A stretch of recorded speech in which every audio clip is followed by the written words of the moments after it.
Hər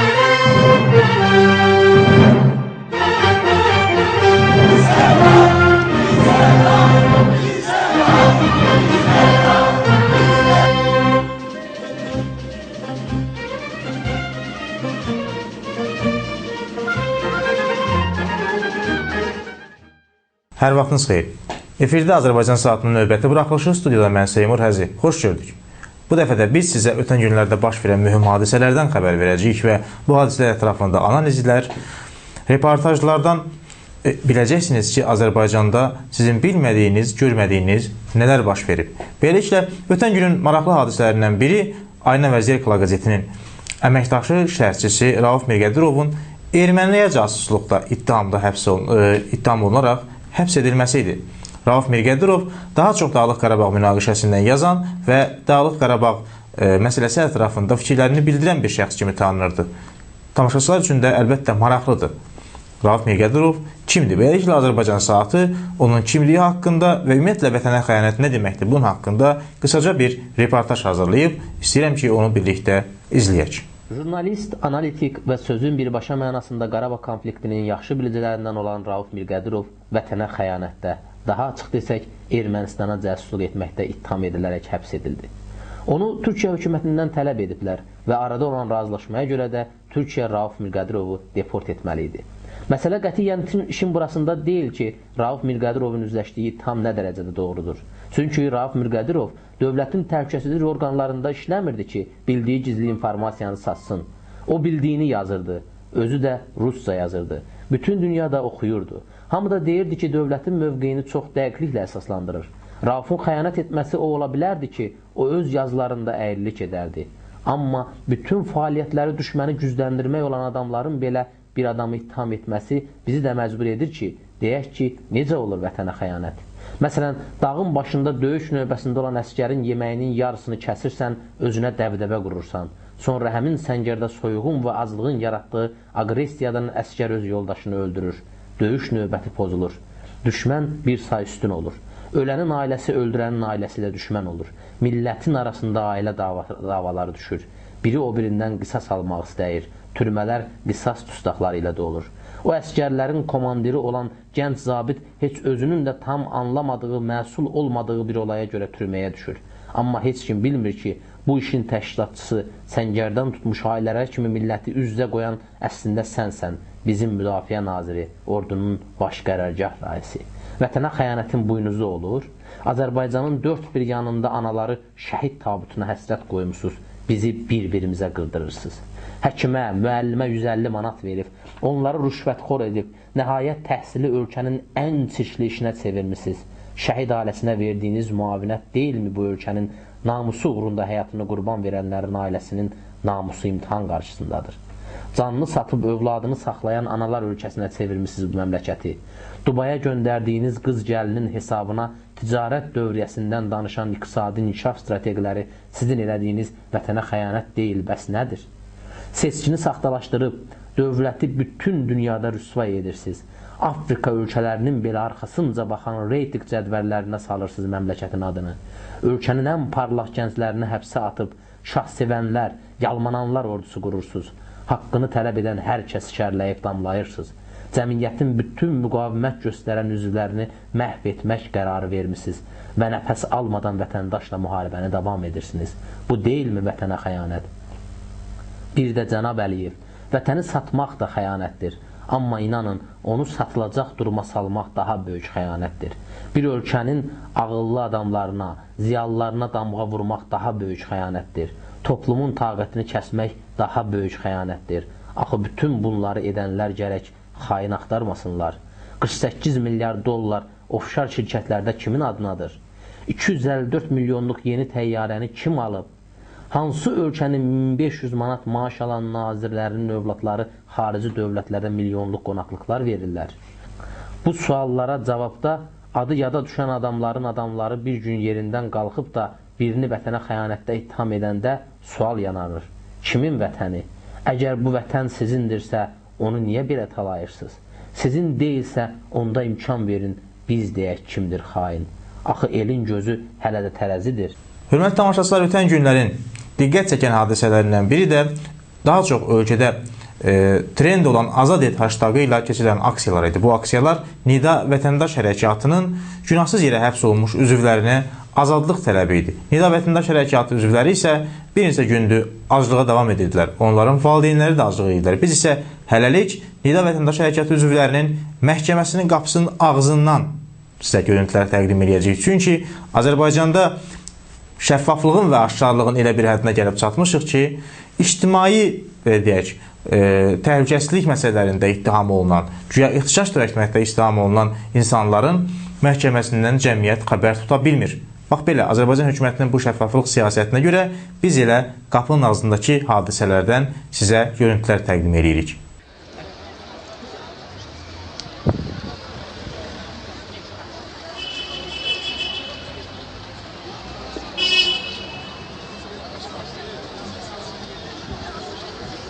İş o qədər quramadı ki, o qədər deməli süynidir ki, vəkillər üçün asaddır bu işdə çıxış eləmək. Çünki bütün ittihamlar məhkəmə araşdırması zamanı sübuta yetirilmədi.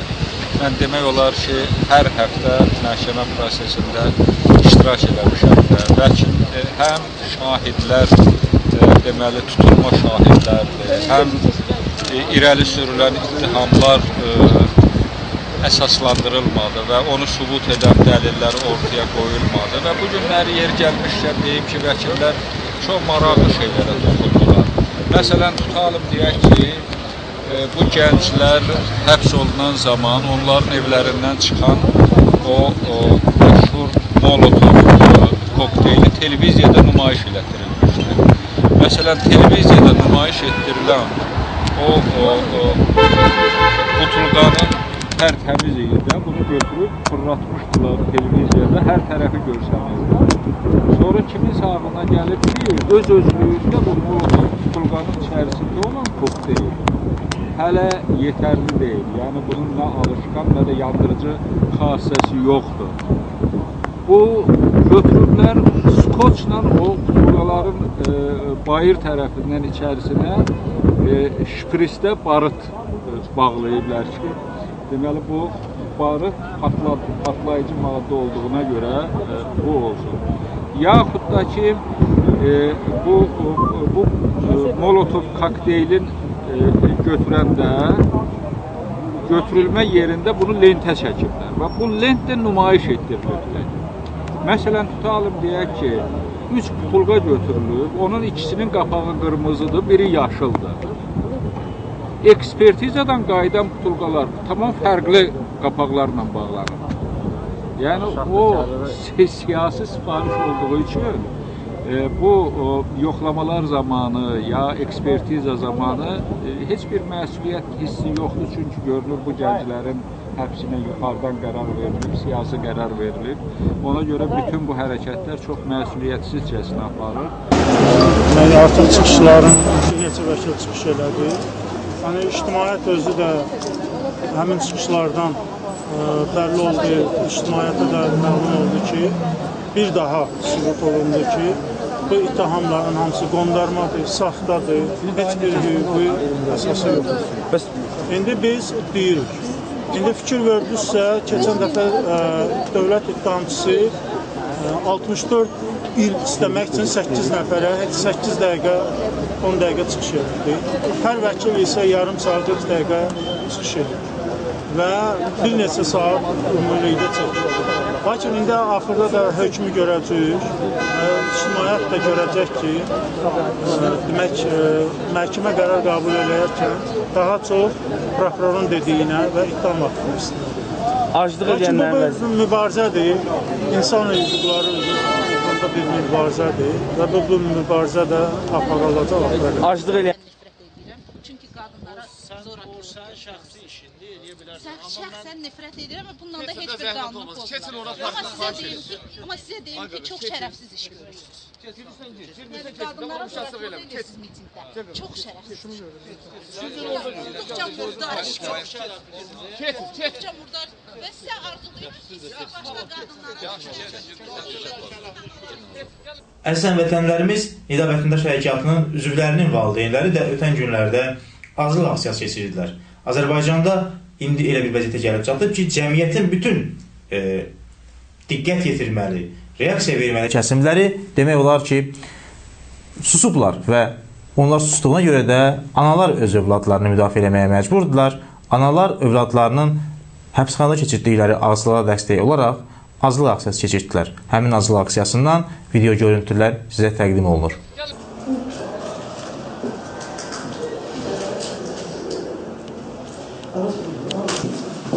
Allah sizə kömək olsun, güc versin.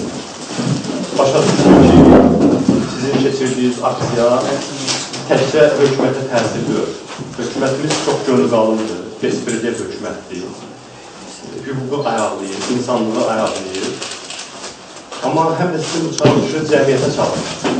Cəmiyyəti biganə olmamağa çalışır. Cəmiyyət anlamalıdır ki, sizin o cavan, istedadlı, gənc övladlarınız bu millət üçün özlərini saldılar ağır dərdə. İndi siz də övladlarınızın azadlığı üçün çalışırsınız. Bu millətin nəsə taleyindədir. Bu yolu gedən adamların hamısı üçün ağır olur. Yolda gələndə fikirləşirdim, yadıma düşdü ki, düz 20 il bundan qabaq, mən 29 yaşında olanda mən də bayırda arşiv edirdim. Görün, neçə ildir bunlar bizim canımızı bu şəkildə çürüdürlər. Bu şəkildə bizi məhv edirlər hamımızı.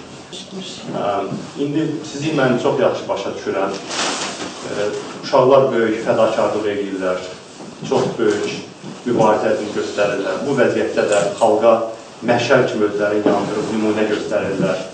Onlardan da narahatçılıqlar, xüsusən Zaurun səhhətindən bilirəm ki, problem var. O dayandırsa çox yaxşı olar. Hamısı ümumiyyətlə, mən elə gəlir ki, siz əsas işinizi gördünüz, cəmiyyətə o mesajınızı verdiniz. Bu adamlarla bizim mübarizəmiz hələ biraz çəkəcək. Ona görə də səhhətimizi qorumalıyıq. Siz səhhətinizi qoruyun. Uşaqlar, mən biraz çətin təsəvvür edirəm açığı. Siz dayanmasa uşaqlar dayanmayacaq. Fikirləşin onu. Yenə qərar sizin özünüzdür. Amma mən fikirləşirəm ki, siz cəmiyyətə gərəkən mesajı vermişsiniz. 10 gün olar demək olar ki, internetdə Azad Et kampaniyası bizim gənclər başlamışdılar. İndi sonra hamı qoşulub. Trenddir, yəni ən çox ondan yazılır. Video roliklər hazırlanır, hamı yazır, mən özüm 3 dəfə yazdım, bəyanatlar verilir. Qanan başa düşür, qanmayana onsuz da xeyri yoxdur. Bir şey var ki, o qanmayan onsuz da, hətta gördünüz, nəinki açdıq, Zaur yazıq özünü yandırdı, onu yandırmağa sövq edən adamların vəzifəsi və pulu artır. Ona görə də burada bu şey bilmək lazımdır ki, bunların insanlığına biz ümid eləməli deyilik ki, bunların vicdanına toxunaq, insanlığına toxunaq, ürəkləri bunların yumşalsın. Bu olmayacaq. Bunu biz özümüz üçün bilək. Ona görə də müəyyən bir qınaq yaranıb indi onlara, cəmiyyətə mesaj verilir. Biganə adamların da xeylisi xəbər tutub, əvvəl çox adam başa düşmürdü nə baş verir. Hələ xeyli adam bu kampaniyadan xəbər tutdu ki, nidaçılar kimdir, nə istəyirdilər onlar. İndi bu kampaniyadan daha çox adam bundan xəbər tutdu. O səsləndirirlər, ölüm azlığı filan. Onlara izah eləmək lazımdır ki, Allah eləməsin, onların canından qıymağından bu hökumət nəinki ki təəssüflənməz, sevinər. Onu çox aydın şəkildə bəli, mən bunu uca səslə deyirəm, hamı da bilməlidir ki, onlar bu hökuməti, bu xalqın var dövlətini talan edib, insanlara dağ çəkənləri sevindirməməlidirlər. Ən az onun xatirinə, bilsən ki, bir mənəviyyatlı adamla mübarizə aparırsan, o sarsılacaq sənin bu özvə əzabından, deyərsən ki, yaxşı, mən də sarsılım, qoy o da sarsılsın. O sarsılmayacaq axı. O deyəcək ki, mənə qarşı çıxanların, mənim oğurluğumu üzmə deyənlərin, bax, taleyi belə olacaq. Salacam həbsxanaya, çarəsizlikdən aclıq eləyəcəklər və axırda da özlərini məhv eləyəcəklər. Ona görə də etiraz eləmək, bu sizin nümayiş etdirdiyiniz o qürurlu duruş, bunlar hamısı çox gözəldir. Amma qalanını da siz məsləhətləşin, uşaqlarla da məsləhətləşin, ağlabatan bir mərhələdə bunu yekunlaşdırmaq lazımdır. Bazen elə təzə başlayıblar, 2 ildir, 3 ildir. Amma siz bu mübarizədə gör neçə ildir mübarizə aparırsınız və xalqın rifahı namına, xalqın gələcəyi namına mübarizə aparırsınız. Sizə bu mübarizədə uğurlar arzu edilir. Sizə təşəkkür edirik. Biz bu uşaqlar, nə deyirlər, düşmən deyirlər, erməni deyirlər, bu öz millətimizdir. Bu dərəcədə biganəlik, bu dərəcədə vicdansızlıq və təsəvvürləmirdir.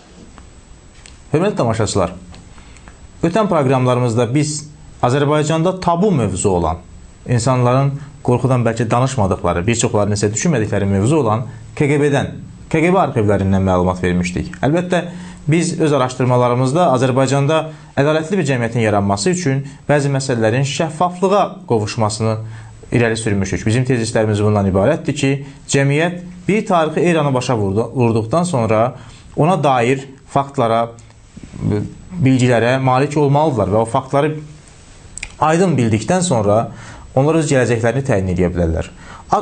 Açıq cəmiyyətlərdə, yəni demokratik cəmiyyətlərdə bu cür bilgilər insanlarda olur. Azərbaycanda isə hələ də buna nail olunmayıb. Əslində Azərbaycan hökumətindən, yəni indiki iqtidardan heç kim KQB arxivlərinin açılmasını tələb etmir. Çünki hamı bilir ki, Azərbaycan hökuməti KQB arxivlərini açmaz. Yəni, niyə açmaz sualına da yəqin ki, cavab verməyə ehtiyac yoxdur. Amma Azərbaycan xalqı və ictimaiyyəti həmişə Azərbaycan Xalq Cəbhəsi hakimiyyətini qınayır ki, onlar niyə KQB-nin arxivlərini o bir illik hakimiyyət dövründə açmayıblar, bəzilərinin cinayətlərinin üstü açılmayıb ki, sonradan Azərbaycan bu vəziyyətə gəlib çatıb. Biz isə bundan əvvəlki iki proqramımızda sizə KQB arxivlərinin açılması məsələsinin Azərbaycan Xalq Cəbhəsi hakimiyyəti dövründə parlamentdəki müzakirələrini təqdim eləmişdik. Belə isə araşdırmalarımız davam edir. KQB arxivlərinin açılmasında sonuncu buraxılışı sizə təqdim edirik. Ancaq bu hələlik sonuncu buraxılışdır. Çünki biz bu mövzunu, bu istiqaməti özümüz üçün prioritet seçmişik. Beləliklə izləyək.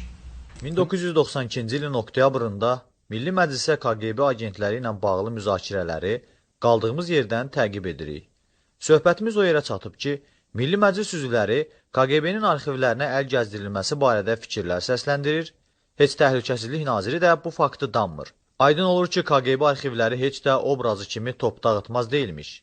Yəni, bağlı hesab etdiyim arxiv əslində heç də bağlı deyilmiş. Və ya o dövrdə DTK KQB mövzusunda bir çox məqalələr yazmış vəkil Adil İsmailovun təbirincə desək, arxiv bağlı olub, amma kimə və nə qədər? Xatırladaq ki, Ayaz Mütəllibovun zamanında DTK-ya rəhbərlik etmiş İlhüseyn Hüseynov da həmin vaxtlar mətbuata açıqlamasında KQB-nin bir sıra materiallarının arxivləşdirilmədiyini, yandırılaraq ləğv edildiyini etiraf etmişdi. Fərq ondadır ki, cəbhənin çekistləri iddia edirlər ki, DTK arxiv sənədlərini öz çirkin işlərini ört-bastır etmək, 20 yanvar qırğınının baiskarlarını gizlətmək üçün edib.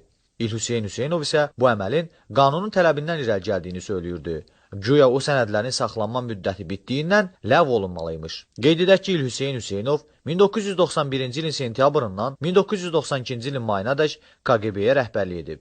KQB arxivlərinə indi haqqında danışdığımız müdaxilə isə ondan əvvəlki nazir Vaqif Hüseynovun zamanına təsadüf edir. İndi isə İlhüseyn Hüseynovun fikirlərini yayırıq. Mərkəzə, Moskvaya göndərilən şifr teleqramların məzmunu barədə mənə heç nə məlum deyil. Həmin şifr teleqramların məhv edilməsində isə qanunsuz bir şey görmürəm.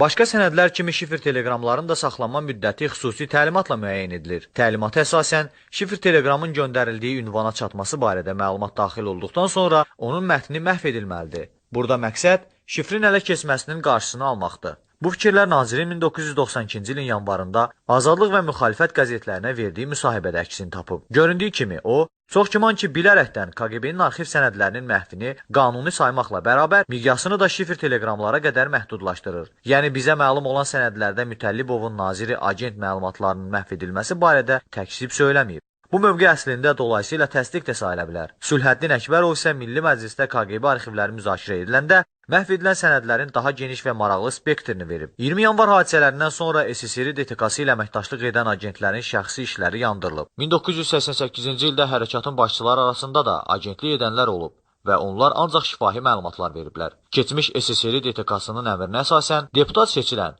yüksək vəzifələrə keçən agentlərin də şəxsi işləri dərhal uçotdan çıxarılaraq yandırılıb. Yeri gəlmişkən, Milli Məclisin 1992-ci il 22 oktyabr tarixli sessiyasında keçmiş DTK şefi Vaqif Hüseynovun bir çox agentura şəbəkəsi barədə məlumatlı olduğu və bundan fitnəkar məqsədlər üçün istifadə etdiyi qeyd olunur. Nazir müavini Sülhəddin Əkbər isə arxayınçılıq yaradır ki, belə hallar təsdiqlənsə, Vaqif Hüseynov məsuliyyətə cəlb olunacaq. Sonradan AXC hakimiyyəti Vaqif Hüseynovu məsuliyyətə cəlb edir. O, həbs olunur. Amma Hüseynov Heydər Əliyevin hakimiyyətə gəlişi ilə azadlığa çıxır və bugün çoxlarının xəbəri yoxdur ki, o hətta 3-4 gün müdafiə naziri də olur. Sonra Heydər Əliyevlə aralarında nə baş verirsə, ikinci Moskvaya qaçır və onun mühacirəti bugünə qədər də davam edir. Çox uzaqlara getdik. Bizi Milli Məclisdə deputatlar gözləyir. Deputatlar Nazir Təhməzovdan xəbər alırlar ki, bəs indi heç olmasa agentura məlumatlarının məxfiliyi barədə əminliklə danışmaq olarmı? Nazir deyir ki, o iş başına keçəndə mayın 16-sında arxivlər möhürlənibmiş. Bəs KGB arxivinin möhürlənməsi kimi məsul bir işi kim görüb? Nazirin cavabı: sizin göndərdiyiniz adamlar İxtiyar Şirinov, Tahir Kərimli, Pənah Hüseynov. Dövrü mətbuatda bu şəxslərin adını arxivlərin açılmasına mane olanlar sırasında sıx-sıx görmək olar. O dövrün müxaliflərinin, tənqidçilərinin rəylərinə görə məhz bu adamların arxivdə tanış olduğu mənzərə arxivlərin açılması ilə bağlı qətiyyətli addımlar atılmasını ləngidir. Hətta belə iddialar da var ki, onlar özlərinə sərf etməyən sənədləri DTK-dan rədd ediblər. Bunların hamısı ehtimallardır. Lakin razılaşılmayası çətin olan bir vacib tənqid var. Onu məşhur vəkil Adil İsmailov elə həmin vaxt DTK MTN-də islahat aparmaq mümkündürmü adlı məqaləsində yazıb. Nazirliyin bəzi əməkdaşlarının dediyinə görə MTN-in arxivləri və şöbələrini möhürləyənlərin naşılığına qibtə etmək olardı. Çünki əməliyyatı həyata keçirənlərin heç birinin nazirlik və onun işi barədə ümumi də olsa anlayışları olmamışdı. Elə buna görə də İlhüseyn Hüseynovun tərəfdarları bir sıra mühüm sənədləri məhv etməyə imkan tapmışdılar. DTK arxivləri ilə bağlı sadaladıqlarımızı ümumiləşdirsək, onların üzərində Heydər Əliyev ikinci dəfə hakimiyyətə gəldikdən sonra ölkənin və Milli Təhlükəsizlik Nazirliyinin başına hansı oyunlar gətirdiyini təsəvvür etsək, onu da nəzərə alsaq ki, Əliyevin bir çəkis naziri Nəriman İmranov bir müddət Rusiyaya qaçıb gizlənib, onda vay bizim arxivlərin halına deməkdən başqa çarəmiz qalmır. Lakin bunu da unutmaq olmaz. Geniş səma altında heç nə gizli qalmır və ya əlyazmalar yanmır. Təcrübə onu da deməyə əsas verir ki, arxivlərlə ən barbar müdaxilə olsa belə, zəhmət və gərgin araşdırma xərcləməklə tarixin cizgilərini bərpa etmək mümkündür. İndi isə Milli Məclisdəki KGB agentləri mövzusu barədə müzakirədən çıxıb, mövzu ilə bağlı başqa qiymətli faktların da izinə düşə bilərik. Bu məqamda bir fikir yəqin ki, sizin də ağlınıza gələcək. Hazırki hakimiyyətdəkilər irticası, şəffaflıqdan uzaq, elə NKVD ruhuna sadiq adamlardır. Onlar heç adi məsələlərlə bağlı ictimai müzakirəyə hazır deyirlər. Ən yumşaq jurnalist sualına Ziya Məmmədov sayağı, gedin işinizlə məşğul olun, mənə bir də zəng etməyin cavabı verəcək zehniyyətdədirlər. Yəni bunlardan KGB-nin xalqa zidd addımları, ümumiyyətlə bu qurumun keçmişi barədə nəsə etməyi ummaq belə yersizdir. Belə olan halda nədən başqa ölkələrdə olduğu kimi biz keçmiş tekstlərimizin memuar, xatirə janrında yazı və kitablarına rast gəlmirik. Bu yöndə Vaqif Hüseynovun bir mənalı qarşılanmayan, qalmaqallı, qərəzlikdə ittiham olunan bir kitabı istisnadır. Bəs qalanları? Onlar niyə susub? Tutaq ki, Azərbaycanda yaşayan keçmiş tekstləri başa düşdük. Onlar hakimiyyətin qəzəbindən ehtiyatlanırlar. Bəs xaricdə yaşayan xeyli sayda KGB işniklər nədən susublar? Axı onların başqa ölkədən olan həmkarları bu istiqamətdə misilsiz kitablar yazırlar. Məntiq deyir ki, ya bizimkilər yazmaq və peşəkarlıq baxımından bacarıqsızdır, onların peşə fəaliyyəti zamanı oxucunun diqqətini çəkəcək parlaq heç bir hadisə olmayıb, ya da bu adamların boğaza qədər cinayətləri var. Dəymə mənə, dəyməyim sənə prinsipi ilə ömürlərinin fiziki sonunu gözləyirlər. İstənilən gizlilik özünə qarşı maraq oyadır. Xüsusən də bu, DTK kimi mübhəm qurum ola. Amma Azərbaycanlıların o arxivlərin açılmasına marağı kör maraq deyil. Bir çoxları hesab edir ki, bugünə qədər xalqımızın başına gətirilən və indinin özündə də giriftar olduğu problemlərin mərkəzində məhz KGB və onun agentləri dayanıb. Təkcə bir fakt. Erməni təbliğat vasitələrinin Xocalı faciəsi əleyhinə işlətdikləri bir fikir var ki, oradakı meyitlərin üzərindəki vəhşiliyi onlar yox, Azərbaycanlılar edib. Ermənilərin bu cəfəng fikri tirajlamağının səbəbi var. Çünki o fikir ilk dəfə bizim Milli Məclisdə Ayaz Mütəllibova yaxın şəxslər tərəfindən dilə gətirilib və bugün də sağ olan həmin o şəxsin KGB agenti olması barədə kuluarlarda çox söhbətlər dolaşır. Buna görə də müəyyənləşməyə, şəffaflığa ehtiyac var ki, aydın olsun. Kim elin sözünü danışır, kim direktivlərlə. Ancaq məsələyə dərindən yanaşdıqda, millət xainləri qismində gördüyümüz adamların təkcə KGB-nin agentura şəbəkəsində olduğunu düşünmək səhv olardı. Nə üçün? Bu suala 1992-ci ilin yanvarında MTN rəhbəri İlhüseyn Hüseynovun Azadlıq qəzetində çıxan müsahibəsindən cavab tapmaq olar. Sonra sizə bir şey deyim. Yerindən duran ilə DTK deyib durur. Əşki, əl çəkin bu DTK-dan. Sizə bir şey deyim, bunu bilin. Moskvaya informasiyanı DTK-dan başqa Azərbaycan Kommunist Partiyası Mərkəzi Komitəsi, Daxili İşlər Nazirliyi, Cənub İstiqamətli Xüsusi Şöbə və Kəşfiyyat İdarəsi verirdi. Siz bunları kənara qoyub bir DTK-dan yapışmısınız. Bunları deyin də. Deməli aydın olur ki, minalar cəmiyyətin altına tək bir qurum tərəfindən yerləşdirilməyib. Hər halda işin peşəkarları sağlam niyyət olduğu təqdirdə bu məsələdən də çözüm yolu tapacaqlar. Hörmətli tamaşaçılar, bilirsiniz ki, mətbuatdan da məlumatınız var ki, Leyla Yunus, hüquq müdafiəçisi Leyla Yunus, jurnalist Rauf Mirqədirovun həbsindən sonra özün həbs olunacağını anons etdi. O dedi ki, Rauf Mirqədirovun həbsi əslində Leyla Yunusu qazamata salmaq üçün planlaşdırılıb. Biz də Leyla Yunusun bu iddiaları ilə maraqlandıq. Görək, niyə Leyla xanımı həbs eləmək istəyirlər? Ümumiyyətlə, onun bu məsələdə fikirlərin arxasında hansı faktlar və ya tezislər dayanır. Onun argumentlərini dinləmək üçün Leyla Yunusun ofisinə getdik və Leyla Yunusun müvəqqəti məzəli qərargahında Azərbaycan saatının əməkdaşları onunla qısa bir söhbət etdilər. Beləliklə, Leyla Yunusla fərqli məkanda söhbəti təqdim edirik. Hörmətli tamaşaçılar, bu dəfə fərqli məkanda Leyla xanımla söhbət edirik. Bilirsiniz ki, şərhçi Rauf Mirqədirovun həbsindən sonra Leyla Yunusun da adı allanmağa başlayıb bu məsələlərdə. Biz elə onun özündən soruşmaq istəyirik ki, Leyla xanımı niyə həbs eləmək istəyirlər? Leyla xanım, sizi niyə həbs eləmək istəyirlər? Təzə söhbət deyil axı. Mən 35 ildir hazırlaşıram ki, məni həbs eləyəcəklər. Mən indi hətta danışdım ki, Sovet vaxtında bir dənə iclasda, hansı ki biz qeyri-legal keçirdik Rusiyada, gəldi mənim bir dənə dostum, dedi ki, Sibirdə 2 dənə lager təmizlədilər və mən fikirləşirəm ki, birinə bizi apararlar. O bir dənə lager orada xüsusi qadınlardır və o kənddə haradakı o lager var, orada mənim ailəm yaşayır, mən o kənddəyəm. Sən o lagerə düşsən, heç narahat olma, bütün mənim qonlarım oradadır, sənə baxacaqlar. Bax, o vaxtdan mən bilirəm ki, tutacaqlar. İndi bugün vəziyyət belə gəldi ki, bütün dünya Ukrayna məşğuldur. Putinin Ukrayna işğalı onu imkan verir İlham Aliyeva ki, Azərbaycanda tamamilə hər şey təmizləsin. Ona təzyiq eləmək çox çətindir. Amerika ondan asılıdır. Rusiyadan indi qoşunları çıxarda bilməyəcək, Afqanistandakı qoşunları, Azərbaycan qaldı yeganə rolu. Avropa Birliyi, Avropa Şurası Rusiya ilə məşğuldur, Azərbaycana hansı sanksiya eləyə bilər? Gülüncdür. Puldan da Azərbaycanın öz pulu var. Ancaq indi imkandır ki, hamını tutsunlar. Baxın, nə qədər İlqar Mamedova qarşı tələb edirlər, 7 il edirlər də, qalanı demirəm, indi anar və s. Leyla Yunus, vaxt Azərbaycan prezidenti Brüsseldə deyir, siyasi məhbus yoxdur Azərbaycanda. 2 həftədən sonra çap edir siyasi dustaqların sayı 130 nəfərdən çoxdur və İngilis dilində də, Rus dilində də və bütün təşkilatlara göndərir. Demək istəyirsiniz ki, İlham Əliyev fürsət tapıb sizinlə məsələni həll edəsiniz? Təməmilə düzdür. Sizcə, niyə məhz erməni məsələsi? Mən səhv eləmirəmsə, siz Müdafiə Nazirliyində işləmişsiniz vaxtıyla. Bəli. Və sizin niyə məhz bu erməni məsələsi əlaqədar istəyir? Mən bunu çox yaxşı başa düşürəm, niyə üçün? Heç kim inanmayacaq ki, mən narkomanım və narkotik satıram. Xuligana da oxşamıram, düzdür, nə mən, nə Arif. Terroristlik o da çətindir. Ancaq ermənilərlə bizim bir yerdə layihəmiz var, neçə ildir? 10 ildən çox. Düzdür? Və bu çox çətin bir maddədir. Ömürlük də gedə bilərsən, 15 illik də. Qazamatda öləcəksən.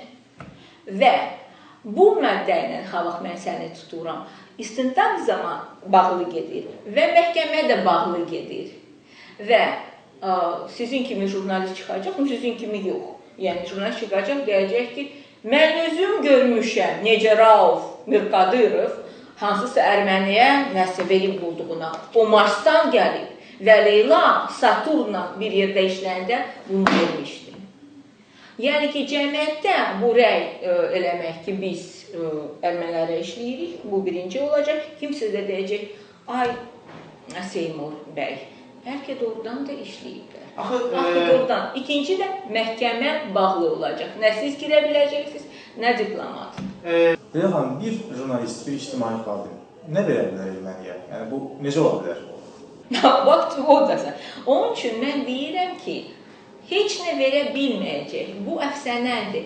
Ancaq gəlin, yadımıza gəlsin 37-ci il. Vaxt yazdılar ki, Tuxaçevski Almaniyanın şpionudur. Vaxt yazdılar ki, Flankes onun şpionudur, bunun şpionudur. Bu yalandır, indi biz bunu başa düşürük. Ancaq yazdılar, kimi də oxuyan? Anar Mamedli, hansısa sərvəti məsələyib, seçkiləri saxtalaşdırıb. Yox, əlbəttə. Heç buna da subut ola bilər. Heç subut da olmayacaq. Heç oxumaq da lazım deyil. Nə prokuratura yazacaq, nə MNB. Onlar çox böyük bir qrup şpiyonları istəyirlər, tapsınlar. Bugün mənə məlumat gəlir ki, prezident aparatın hökmü ilə bir dənə böyük istintaq qrupu yaradılıb MNB-dan və prokuraturadan. Mən bilmirəm, orada 10 nəfər, 20 nəfər işləyəcək.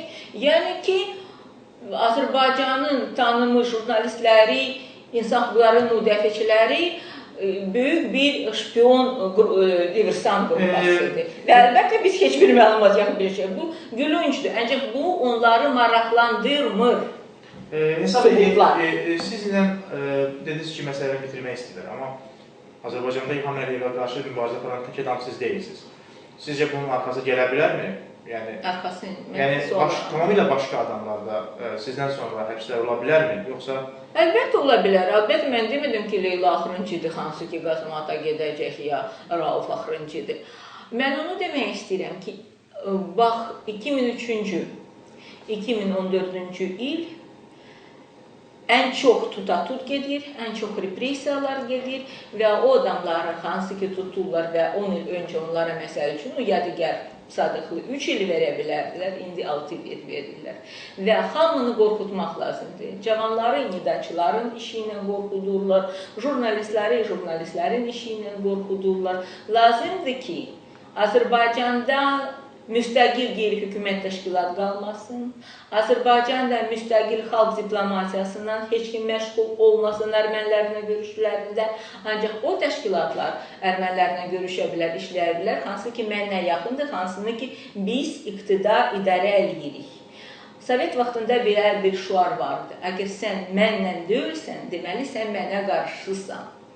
Hamı mənlə olmalıdır və mənim kontrolumda işləməlidir.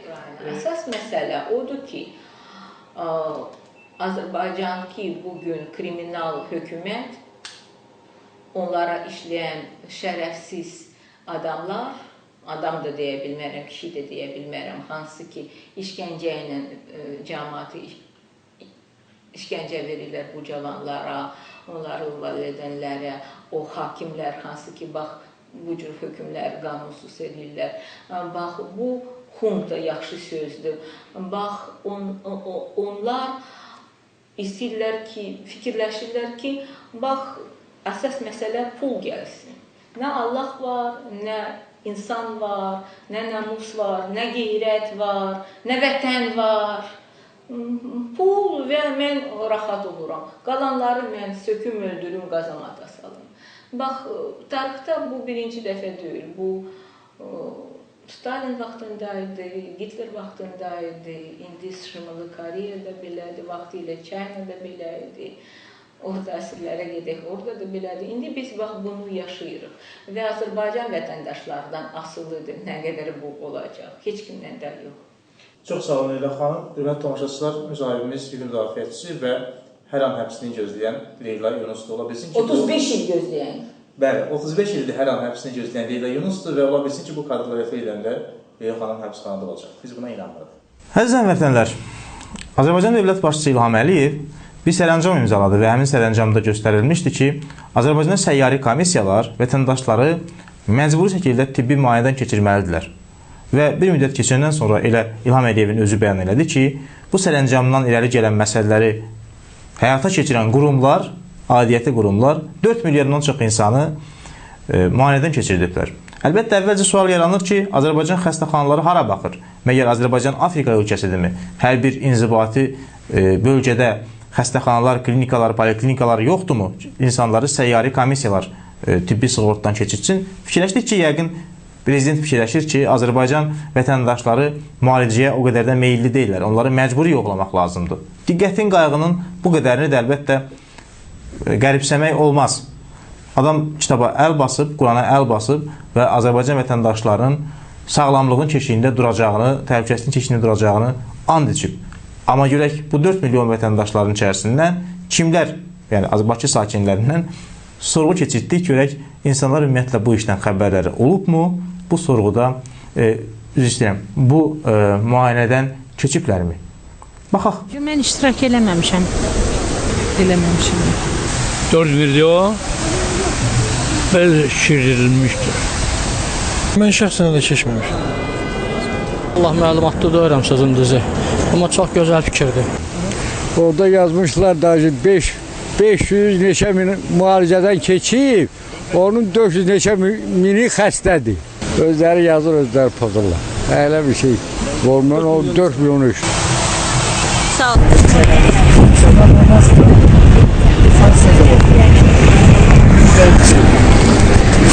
4 milyon hətta inanmıram bu qədər keçsəyinə. 4 milyon içində yox, bəlkə də realdır, amma səhiyyənin inkişafı üçün çox yaxşıdır, dövlətin qayğısı.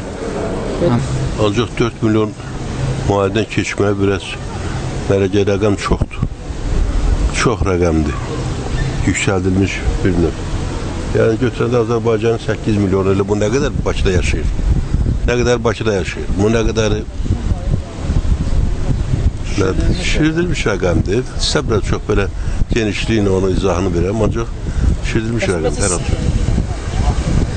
Mənim gəlinim özü həkimdir. Biz elə öz şəxs həkimlərimizdən istifadə edirik. Yox, mən istifadə eləməmişəm. Mən xaricdə idim. Xaricdə çalışırdım, orada işləyirdim. Heç mənim nə o sərəncamdan xəbərim var, nə pulsuz müayinədən xəbərim var. Yəqin ki, olub da. Ölkə üzrə regionlarla götürsək, aktiv olsa nə olar? Səncə olmaz? 4 milyon. Vapşi yaxındır. Reallığa mən söz də bilmərəm, mən görməmişəm, olmamışam. Necə mən onu deyə bilərəm? Yəni belə mən şəxsən ona reallıq baxmıram, düzgündür. Mən özüm müayinədən keçməmişəm. Bu dediyiniz rəqəmlə də razı deyiləm. Biz ölkədə bu dəqiqə 4 milyon əhali yaşamır ki, orada kimsə 4 milyon adam keçsin. Məlumat var qardaş, amma yəni belə düzgün məlumat deyil. Düzgün məlumat deyil. Yəni mənası söz var. Keyfiyyət məsələsi də var. Sözünü istifadə eləmişsiniz? Yox. Pullu müayinədən heç istifadə eləmirəm. Pulsuz ora qalsın. Mən inanmıram o pulsuz müayinənin nəsə bir keyfiyyəti olsun, əslinə qalsın. O rus demişkən pokazuxadır. Yox, mən elə ki, yəni səhiyyə barədə bir problemim olmayıb, amma bu sərəncam barədə heç bir şey eşitməmişəm. Tanışlarımdan da belə bir şey yəni eşitməmişəm. Yox, o xəbər çıxdı, amma heç pulsuz olmadı. Getdim, uşağı yoxlamadı. Ancaq pul geri verirəm ki, o uşağı yox olsun. Məktəblərə kağız da payladılar, bağçalara. Bir dənə poliklinika, öz şəxsi poliklinikamız bizi pulsuz eləmədi. Ancaq yer pul verdik sonra. Dedi, belə bir şey yoxdur, yoxlamır bax uşağı. Getir qol çəkim, deyir, qapının dalından verim kağız özümə. Mən də baxıram elə, hamı razılıq edir. Bütün rayonlarda var, ucqar rayonlarda, Mərsəd rayonlarda, Bakı şəhər rayonlarında. Hamı razılıq edir. Mən özüm həkim işləyirəm, mənim lazım olacaq. Rəqəmlər realdır, amma rayonlara gedib pul çıxmır. Paytaxtda var. Amma rayonlarda kətdəki cəmaatlar pis vəziyyətdə yaşayır. Onu gedin çəkin, onu reallaşdırır. Burada paytaxtda reallaşdırmaqla nə olasın ki, gedin rayonu, kəndi axtarın görün cəmaatlar orada nə gündə yaşayır, nə xəstəlik baş alıb gedir. Gedin oranı arayın axtarın, paytaxtda var həkimlər. Amma rayonlarda kətlər gedin arayın axtarın, orada həkimlər geçsin, orada analiz görsün. Valla biz müraciət eləməmişik, səhiyyəyə müraciət eləməmişik. Ola bilsin ki, realdır. Çox adam da yoxdur heç. 4 milyon açılmış rəqəm. Azərbaycan əhalisinin demək olar ki, 45%-ni təşkil edir. Yoxdur. Yarı millət deməli keçib baxmışlar. Ola bilməz, belə bir şey ola bilməz. 4 milyon komisiyada. Bəli, elə bir şey gözləməmiş, görməmiş. Yalan söhbət.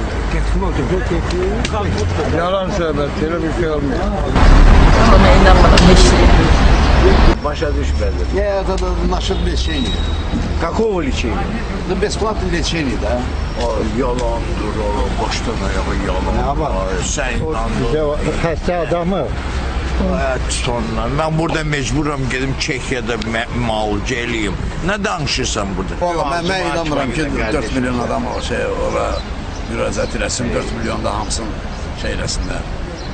O insan deyil. Laf müayinədən də kim keçib 1-2-3 nəfər. Onun müalicə eləməyə pulu olmayacaq. Dərmanlar baha, həkim ağlı başlı yox. Yaxşı həkimlər gedib plastik klinikalara. Və ayaqları ağrıyır, ağlı başlı həkim yox. Mən bunu müalicə eləyirəm. Mən gəlirəm xaricə, dostlarımdan soruşuram. İnanmıram reallığa. Hörmətli tamaşaçılar, vaxtaşırı biz sizə məmur özbaşınalığından, məmurların yaxınlarının özbaşınalığından, məmurların yaxınlarının özbaşınalığından reportajlar, görüntülər, faktlar təqdim edirik. Azərbaycan elə bir məmləkətə çevrilib ki, kiminsə birbaşa yaxın olmaq təkcə imtiyaz deyil, yaxının yaxını olmaq da imtiyazdır. Məsələn, 5-ci əldən qudurğanlıq edən insanlar ölkədə az deyil. Amma qanunun hüququn işləmədiyi yerdə hər kəs nə desən eləyə bilər. Yəni, başlı başını saxlasın prinsipi ilə yaşayırıq. Bu günlərdə isə mətbuata, elektron mətbuata video görüntülər sızmağa başladı və həmin video görüntülərdə Azərbaycanın məşhur şəxslərindən birinin, yəni Azərbaycan hökumətinin öndə gedən simalarından birinin yaxın qohumların hərəkətləri öz əksini tapır. Beləliklə, Nəqliyyat Naziri, yəni bütün yolların hakimi Ziya Məmmədovun qardaşı oğlu özünün baha qiyməti aldığı, yəni həmin cavan oğlanın atası da həm də millət vəkilidir Elton Məmmədov. Yəni, nazirin də millət vəkilində bizneslə məşğul olmaq imkanları yox. Bunu hər halda ona görə deyirəm ki, bu videonu izləyənlər deməsinlər ki, yəni bizneslə məşğul olub belə bir çox bahalı qiymətə maşınlar ala biliblər. Alsınlar, hətta buna da dözmək olar, amma görün onlar Bakı küçələrində nə edirlər? Beləliklə, Elton Məmmədovun oğlu Bakı küçələrində gecə saat neçədir, bunu mən bilmirəm. Siz baxın və təyin edin.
Əziz izləyicilər, bu videolarda gördüyünüz şəxs, bayaq dediyim kimi, Elton Məmmədovun oğlu idi. Yəni, Nəqliyyat Naziri Ziya Məmmədovun qardaşı. Amma bu yaxın günlərdə biz şahid olduq ki, Yevlaxda Gömrük İdarəsinin rəhbərinin oğlu ilə dair belə bir video görüntülər ortaya çıxdı və elə həmin günün səhərisi Yevlax Gömrüyünün idarə rəisini işdən çıxartdılar.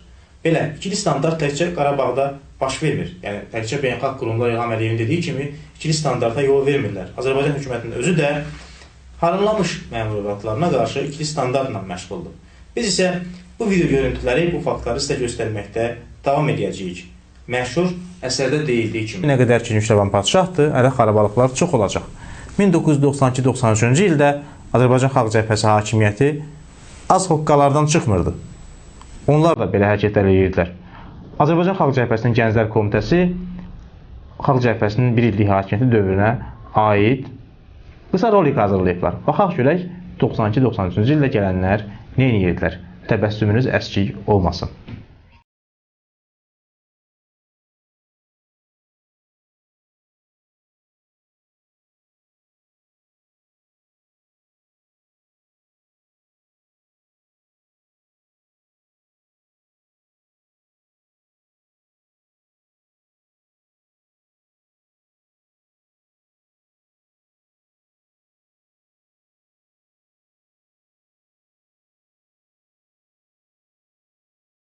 %93-də gəlmişlər də. Qarabağda müharibə idi. Ermənilər bizim əsgərlərimizi öldürüb şəhid etdi. İndi sağ olsunlar, gəliblər. Özümüzçilər şəhid etdi. 92-93-də gəlmişlər də. Faktist ama bilmiyor. İndi sağ olsun hakimiyyətimiz. Narkotik ticarətini atıcımızı deyəcək şeylər. Hala 92-93-də gəlmişdi. Bayıra çıxanmıyor. Sağ olsun Heydər Əliyev gəldi. Hər addım başı bir dənə ictimai tualet tikdirdi. Artıq yeri də bayırada. Valla 92-93-də Qız qalası nə gündə idi? İndi qurban olduqlarım gələndən sonra qalanı remont eləyirlər, şkatır vururlar. Fəhlələr də işsiz qalmır, qala da müasirləşir. 92-93-də gəlmişdilər və şəhərdə belə inkişaf var idi. İndi gəliblər. Sağ olsun, şəhərimiz də günü-gündən inkişaf edir.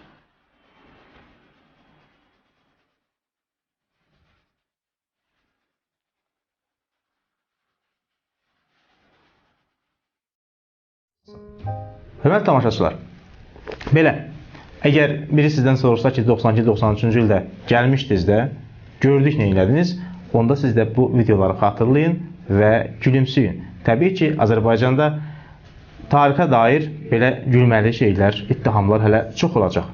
Bugün yaddan çıxartmaq üçün tarixdən yapışanlara fikir verməyin. Sağ olun, sağlıqla qalın, bugündən möhkəm yapışın ki, gələcəyiniz əlinizdən çıxmasın. Hələlik.